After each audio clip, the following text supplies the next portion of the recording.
परळी नगर परिषदेसंदर्भातली महत्त्वाची बातमी आहे। परळी नगर परिषद निवडणुकीत राष्ट्रवादी अजित पवार गटाकडून नगराध्यक्ष पदासाठी चढाओढ सुरू झालेली आहे। माजी मंत्री धनंजय मुंडेंचा विश्वासू नगराध्यक्ष पदासाठी निवडणुकीच्या रिंगणात उतरणार असल्याचं कळत आहे। मीच नगराध्यक्ष पदाचा पक्षाचा आणि जनतेच्या मनातील दावेदार आहे असं या उमेदवाराकडून सांगितलं जाते। राष्ट्रवादी काँग्रेसमध्ये नगराध्यक्ष पदासाठी चढाओढ सुरू झाली आहे। धनंजय मुंडेंचा विश्वासू निवडणुकीच्या रिंगणात उतरलाय।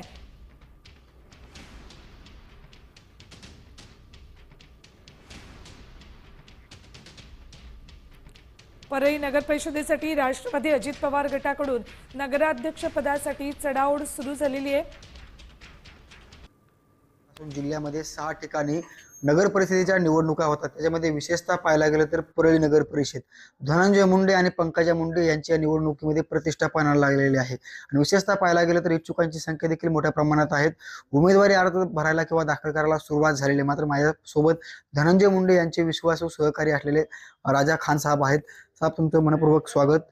निवडणुकीमध्ये अनेकदा पाहायला गेलं तर आपण कार्यकर्ते इच्छुक होताना पाहायला मिळतात। तुम्ही देखील नगरसेवक म्हणून राहिलेला आहात आणि तुमची विशेषतः पाहायला गेलं तर मताची आकडेवारी आणि निवडून यायची संख्या देखील मोठ्या प्रमाणात आहे किंवा तुमच्या गिरीज बुक मध्ये देखील रेकॉर्डमध्ये नाव होण्यासाठी तुम्ही निवडणूक लढवलेली आहे।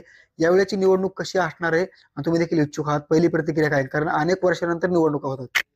पहिली प्रतिक्रिया, धनंजय मुंडे साहेब, पंकजाजी मुंडे यांच्या नेतृत्वाखाली मी काम करतो आणि रोडवर प्लॅटफॉर्मवर काम करतो। मी मोटरसायकलवर फिरतो आणि सगळे लोकांची, मुस्लिम, दलित, इतर जात मला खूप प्रेम करतात।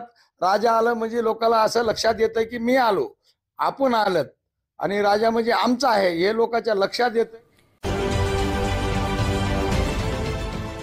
देश विदेशातील प्रत्येक घडामोडींचे लाईव्ह अपडेट मिळवण्यासाठी आता साम टीव्हीच्या सर्व सोशल मीडिया प्लॅटफॉर्मला लाईक, फॉलो आणि सबस्क्राईब करा। तसंच सर्व नोटिफिकेशनसाठी बेल आयकॉन प्रेस करायला विसरू नका।